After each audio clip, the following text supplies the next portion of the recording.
पूरे 4 महीने बाद वो शहर से कमाकर गांव लौटा था। अम्मा उसे देखते ही चहकी, आ गया मेरा लाल, कितना दुबला हो गया है रे। खाली पैसे बचाने के चक्कर में ढंग से खाता पीता भी नहीं है क्या? 12 घंटे की ड्यूटी है अम्मा, बैठकर थोड़े खाना है। ये लो तुम्हारी मनपसंद मिठाई, कहकर उसने मिठाई का डिब्बा माँ को थमा दी। कितने की है? 350 की। इस पैसे का फल नहीं खा सकता था? अब तो अंगूर का सीजन भी आ गया है। अम्मा ने उल्हाना दिया। पूरा दिन गांव घर से मिलने में बीत गया था।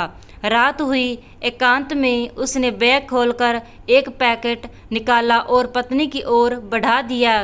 क्या है ये? चॉकलेट का डिब्बा, खास तुम्हारे लिए। केवल मेरे लिए ही क्यों? अरे समझा करो, सबके लिए तो मिठाई लाई ही है। कितने का है? 800 का। हाय, विदेशी ब्रांड है तो क्या हुआ? तुम नहीं समझोगी, खाना तब बताना। पर घर में और भी लोग हैं, अम्मा, बाबूजी, 3 भुजाइयाँ, भतीजे, सब खा लेते तो क्या हर्ज था? अरे पगली, बस 4 पीस ही हैं, इसमें सबके लिए कहाँ से लाता? तो तोड़कर खा लेते।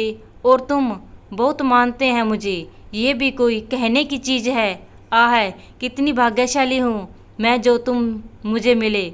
उसकी आंखें चमक उठी। मेरे जैसा पति बहुत भाग्य से मिलता है। सच है, लेकिन पता है ये सौभाग्य मुझे किसने दिया है? किसने? तुम्हारी अम्मा और बाबूजी ने।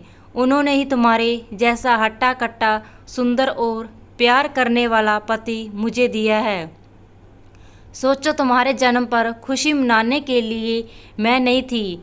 एक अबोध शिशु से जवान बनने तक, पढ़ाने लिखाने और नौकरी लायक बनाने तक मैं नहीं थी।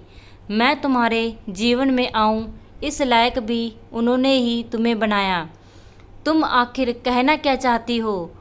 यही कि ये पैकेट अब सुबह ही खुलेगा। एक माँ है जो 350 की मिठाई पर भी इसलिए गुस्सा होती है कि उसके बेटे ने उन पैसों को अपने ऊपर खर्च नहीं किया और वो बेटा 800 का चॉकलेट चुपके से अपनी बीवी को दे। ये ठीक लग रहा है क्या तुम्हें? वो चुप हो गया। पत्नी ने बोलना जारी रखा। अम्मा, बाबूजी और लोग गांव में रहते हैं, तुम ही एकमात्र शहरी हो। बहुत सारी चीज़ें ऐसी होंगी जो उन्हें इस जन्म में नसीब तो क्या, उनका नाम भी सुनने को नहीं मिलेगा।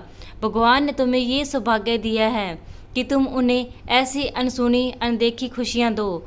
वैसे कल को हमारे भी बेटे होंगे, अगर यही सब वे करेंगे तो। अचानक उसे झटका लगा।